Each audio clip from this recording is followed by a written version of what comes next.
With the rise of the Islamic State, or Daesh, back in 2014, we witnessed the terrible and awful crimes that they committed against the religious minorities in the region. And some of the worst of these crimes were committed against the Yazidi community, particularly in the Sinjar mountain region, which garnered a lot of international attention, of course. But this also led a lot of people to ask the question, who are the Yazidis, and what is the Yazidi religion? The Yazidis are referred to as an ethno-religious community, and one that is specifically connected to the Kurdish people of northern Iraq, in regions like Sheikhan, the Sinjar Mountains, and in the region of Lalish. Now, what we mean by ethno-religious community is that the religion and ethnicity is so strongly interconnected that we cannot really separate one from the other.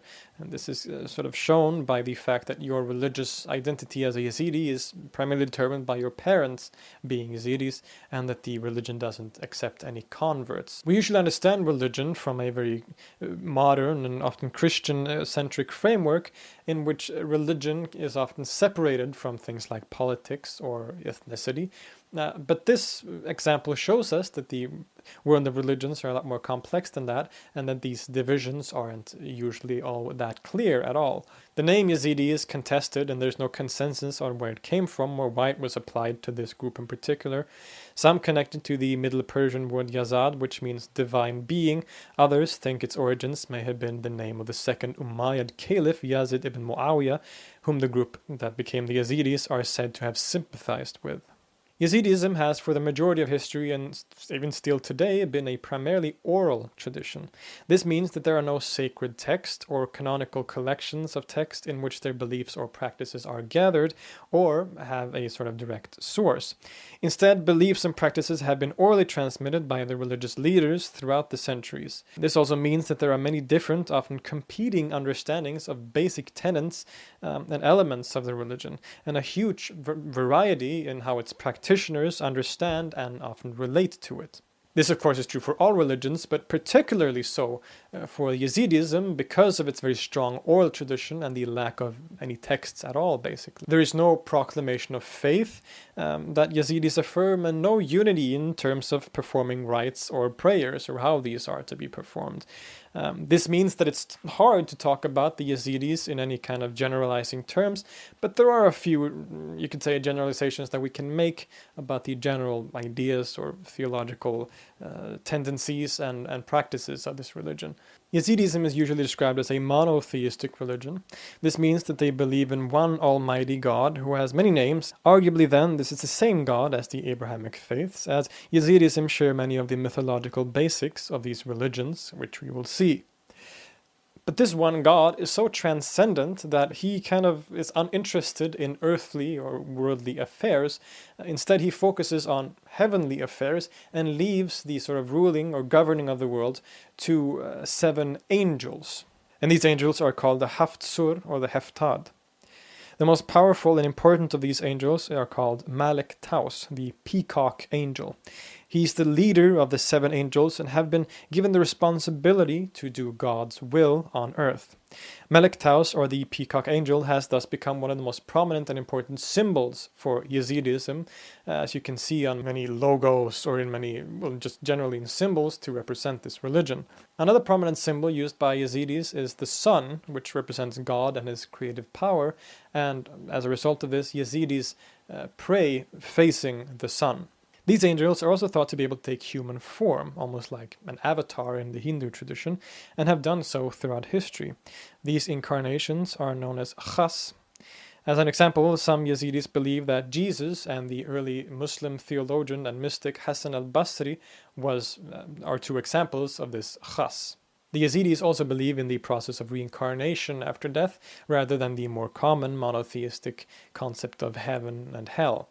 The origins of the Yazidi religion is another point of contention where there really isn't any consensus. They share the mythological background stories of the Abrahamic faiths, and they trace their religion to Adam, the first man. In fact, they often hold that their people are descended from a miraculously born son of Adam called Shahid ibn Jer.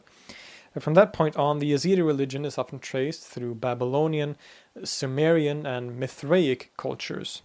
What is perhaps most important to Yazidis is that they consider their religions to be, or their religion to be, the original religion of the Kurdish people, and that all Kurds before the coming of Islam were Yazidis. Thus there's a clear line often drawn here between Yazidism and Islam, which one should accept in one sense, but that division, or strong division, also becomes slightly problematic when we view the more scholarly historical evidence. In fact, Yazidism enters the world stage in the 12th century, and particularly in the region of Lalish, which is still a sort of central region for the religion today.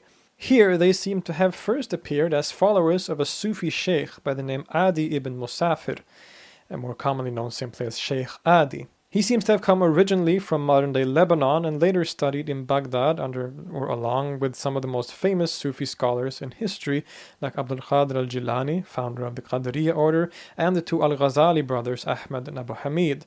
It seems that later in his life he chose to live a life of seclusion and resettled in Lalish in the Kurdish mountains, where he founded a Sufi order that he called the Adawiyya.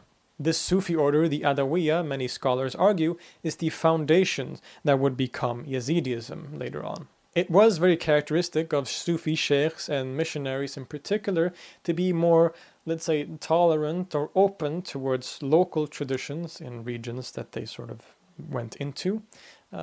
So they would often, in their practice, adopt local practices of the older religion or tradition and sort of give it a new Islamic clothing to sort of easily transition the population to a new Muslim identity. This fact, along with the geographical isolation of the region of Lalish and its people and the Sufi order, led to its gradual development away from its sort of Sufi or Islamic roots into its completely own tradition eventually.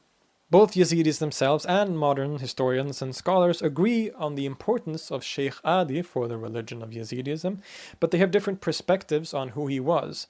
Yazidis often say that he was a reformer of the sort of already existing Yazidi religion. And there are different opinions on whether this was a good or bad thing.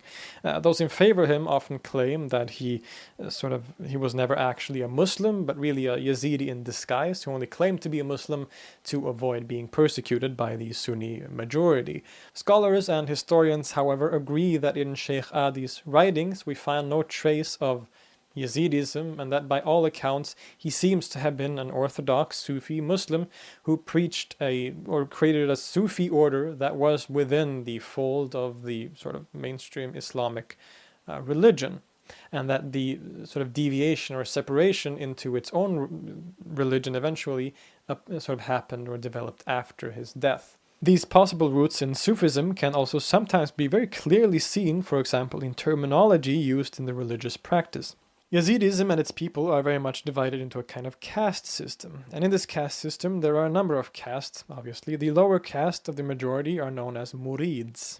Above them are the pirs, or elders, who function as spiritual guides and religious clergy, basically. And lastly, the highest caste, which are the sheikhs, or masters, who seem to have had a rather similar role to the pirs, but even more exalted. They are sometimes thought to have healing powers, for example. For those of you who know your Sufism or Sufi terminology, you'll recognize these terms, as they are the same words that are used in the hierarchy of the Sufi orders or in the Sufi practice generally. Murid in Sufism denotes a student of a master, also known as a sheikh. Pir is also often used as a name for the sort of leader of a certain Sufi order. In any case, these castes have played and still do play an important role in Yazidi practice. Like with many other religions, Yazidism can be characterized primarily as a religion of orthopraxy rather than orthodoxy. This means that they put more emphasis on sort of cultural and traditional practices and on taboo and things like that, rather than having certain beliefs or following a theological doctrine. The caste system and the ethnic unity of the Yazidi people is very important. This means that one is very rarely allowed to marry outside of the religion, and usually not allowed to marry across castes either. This is in fact even more frowned upon than marrying outside of the religion altogether.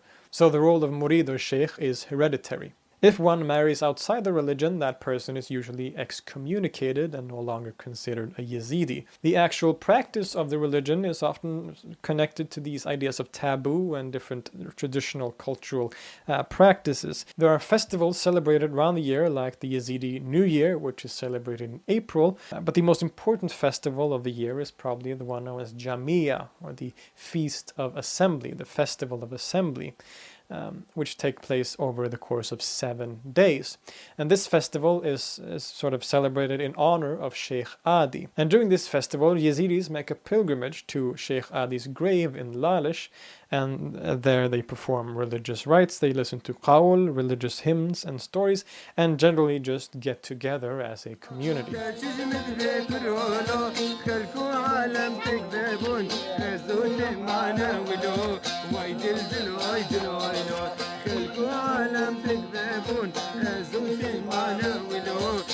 Yazidis also traditionally do personal daily prayers, which are said to be 5. As with other minority groups, the Yazidis have, in a lot of periods, received less than ideal treatment.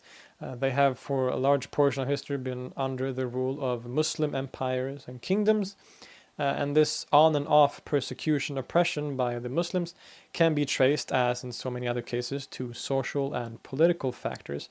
So during the Ottoman era, for example, the Yazidis were sometimes tolerated, usually when they could be beneficial to the Ottoman state and the sultans by serving in the army or things like this.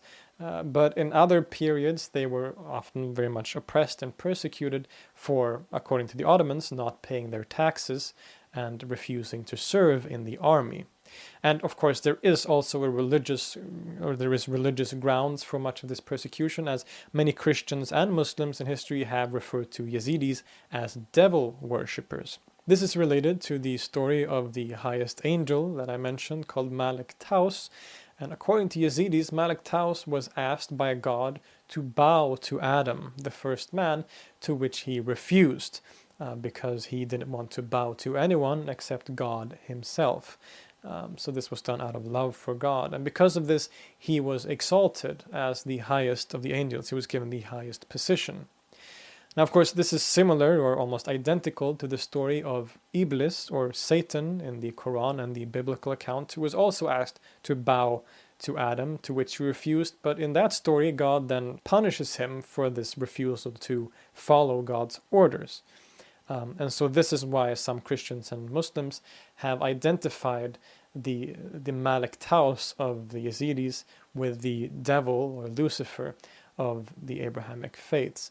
This claim, of course, the Yazidis deny, but being called devil worshippers doesn't exactly help your reputation, and has often led to violence or justification for violence, such as with the Islamic State in 2014. But as a result of things like this, the Yazidis were often not considered among the people of the book, the Ahl al-Kitab, to the Muslims, and thus didn't retain the same rights as groups like Christians or Jews or sometimes Zoroastrians and so on. By the end of the Ottoman era, the Yazidis migrated from the Middle East to a large extent, and after the events of 2014, migration has become even more prominent. It's hard to know how many Yazidis there are currently in the world. Estimates can range between 200,000 to over 1 million. The large population that previously lived in the Sinjar Mountains was severely minimized in 2014 with the genocide, as 80% fled to other regions or other parts of the world completely. Yazidism therefore has a significant diaspora community in Europe today. The new situation of entering regions of the world that they historically haven't and living as a diaspora community has led to, as it often does, to questions regarding integration and the levels to which one allows the religion to be adapted to the new societies. A prime example of this is the fact that Yazidis traditionally haven't been allowed to learn how to read or write, except those in the highest or smallest sheikh caste. Reasons for this doctrine isn't all that clear. Some say it was meant to keep the religious teaching secret and confined to the sheikh lineage, the religious sort of clergy. Others say it was to avoid being educated in Islamic sort of educational systems and schools. Nonetheless, as the Yazidis entered new regions like Europe, it could become quite a problem if you didn't know how to read or write. And so these doctrines or these ideas have been sort of loosened up, and since the 1950s, the Yazidis, especially in diaspora communities, have tended to be allowed to read and write. And this is just one example of other sort of forms of discussions and debates about sort of levels of compromise or integration that is allowed to modify religious traditions. So as you can see, Yazidism is a very diverse and complex ethno-religious community that is very hard to define in a lot of cases. It is clear that even if it does have its origins in a Sufi order, the Adawiya of Sheikh Adi, as many claim, it has throughout history developed into its own religion and its own unique tradition completely that is separated from the religion of Islam. And thus it can tell us a lot about the myriad and vast array of different religious groups and minorities that exist in the Middle East today. I'll see you next time.